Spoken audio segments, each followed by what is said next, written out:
as a lifelong author, I have often drawn inspiration for the more chilling of my tales from my own experiences as a young man living in Louisiana after the Civil War. Or the story of Ezekiel Halloway. That I have not dared tell before now. In October of 1879, Zeke was unmarried and ever the dreamer. Years spent in orphanages had taught him nothing if not self-reliance.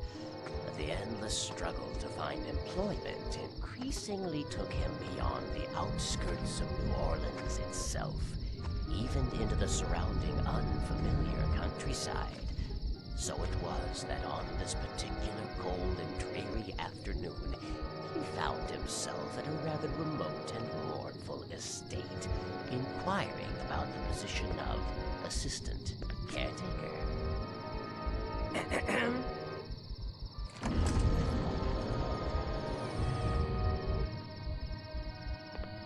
He certainly looks like a nice young man. Young beggar, more likely by the looks of him. Aye, beggar or not, we ain't in no position to be choosing.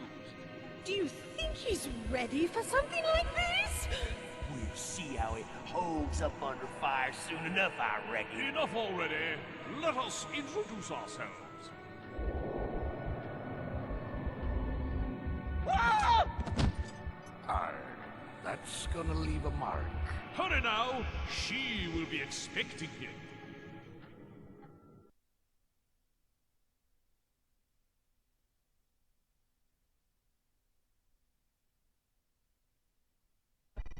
He's back! Oh, I hope he's feeling better. I told you he'd be on his feet again in no time. Come, we have done our part for now. She is on her way.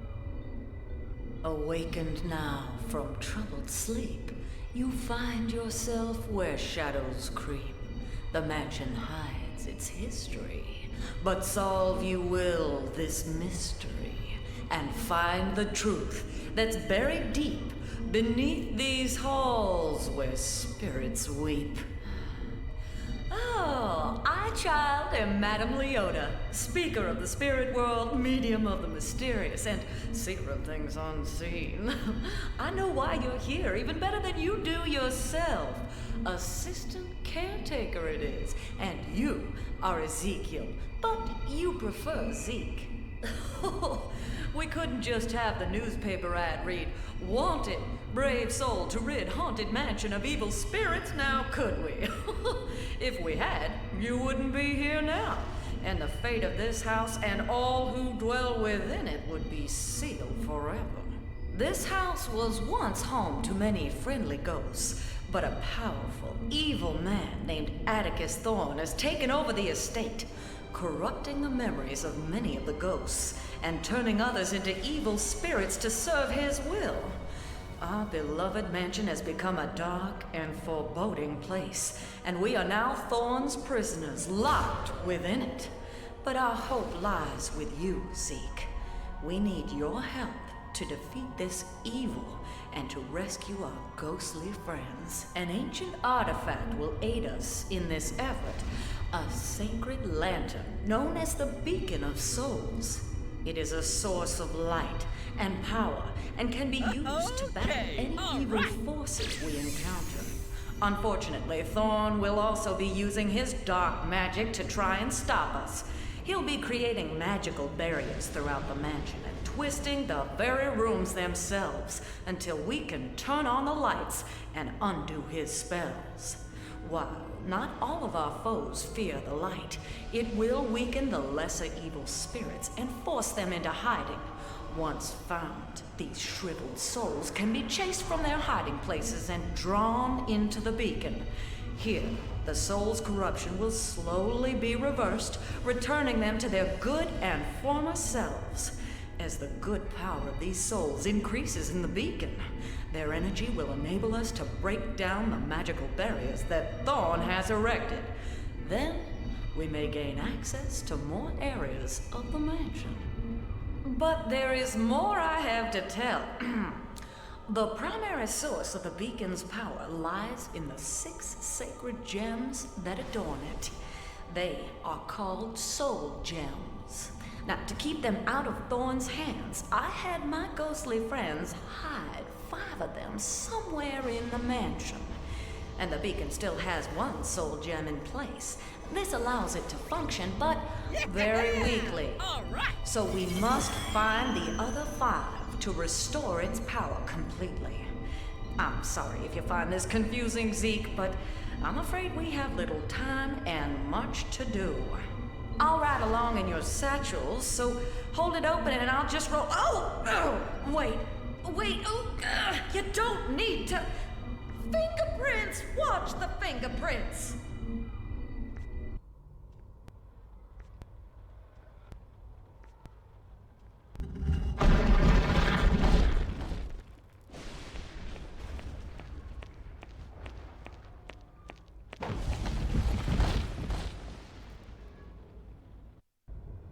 The light switch is over there.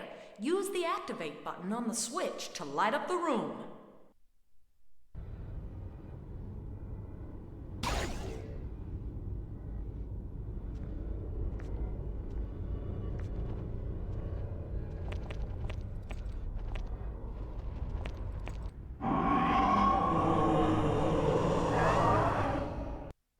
Uh-oh! Fight off these evil spirits with a rapid shot by pressing the fire button. To attack a specific enemy, hold down the lock-on button.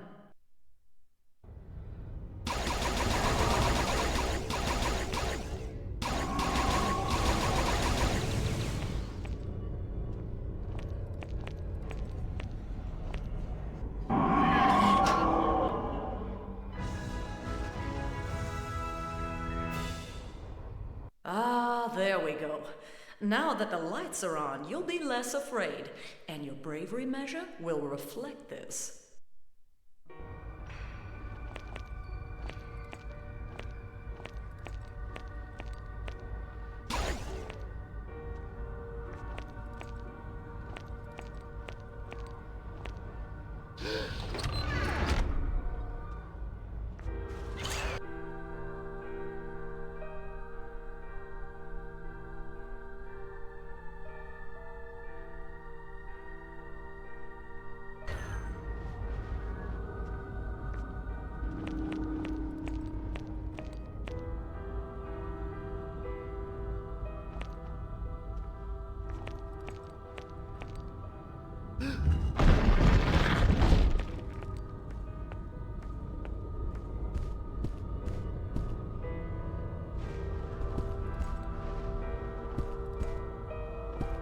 With the lights on, find shriveled souls by searching objects. Then pull them into the beacon by holding down the soul collector button. You can find out how many shriveled souls are still hiding in a room by looking at the soul counter down on the lower left.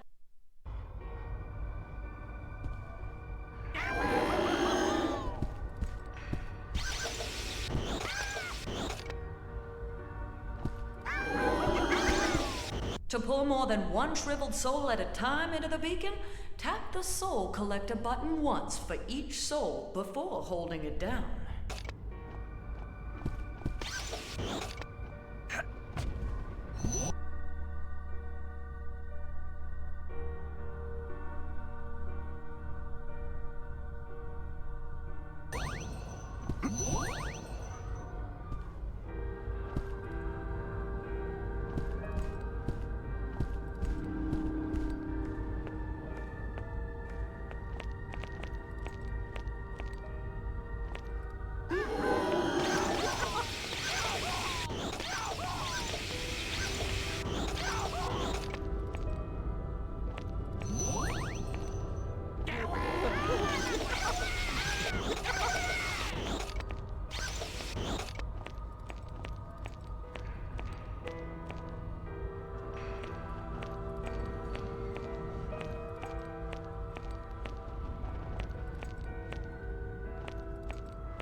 Congratulations! You found part of an old death certificate. Collect all the pieces and take them to the proper friendly ghost to earn a reward.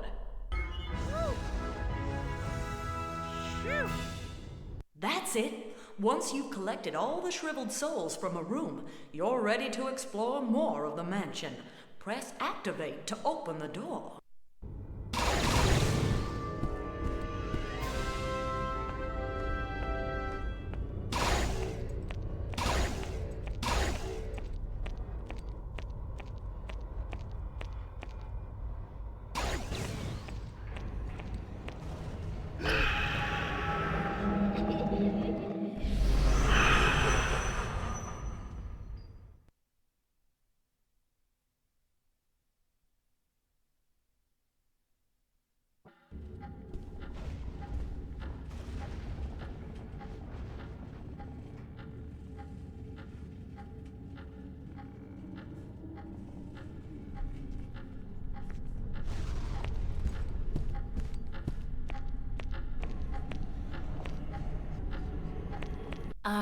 This will save you time later. Activate the grandfather clocks you find throughout the mansion to save your game progress.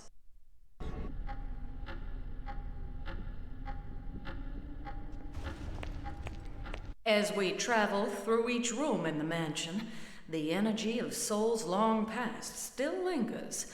Sometimes this energy will allow me to communicate with those souls in the afterlife. By channeling them, I may be able to gain hints and clues that will help us in our journey.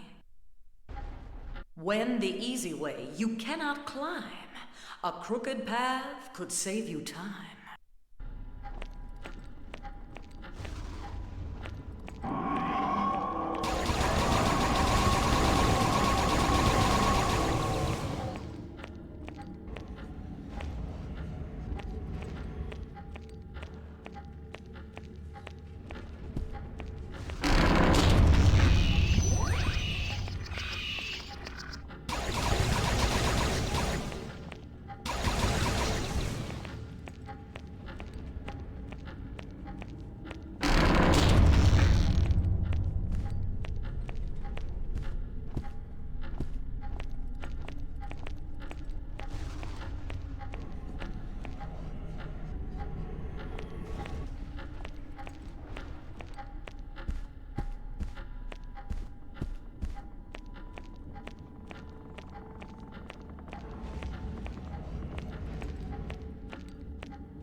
This strange device looks like something the Order of Shadows would use, but I don't see how to activate it. Perhaps we'll find a way later.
One slip and I'm a goner. Oh, guess it's too late. Oh, it's like I've died, and I'm looking down on everything from way up high.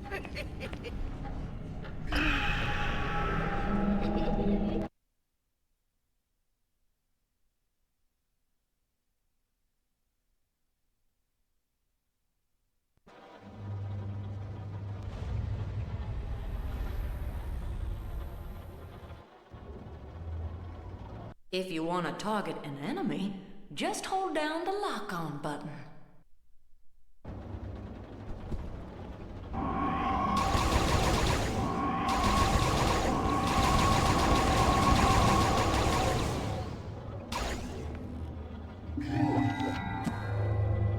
Years have passed since our defeat, but we do not sleep yet, and the plague has proven quite effective at reducing the Brotherhood's numbers. Folly it was to believe we were no longer a threat and to lower their defenses. For as the shadows crawl eastward from the setting sun, so too does the reach of the Order, extending to encircle the globe.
That piece completes the duelist's death certificate.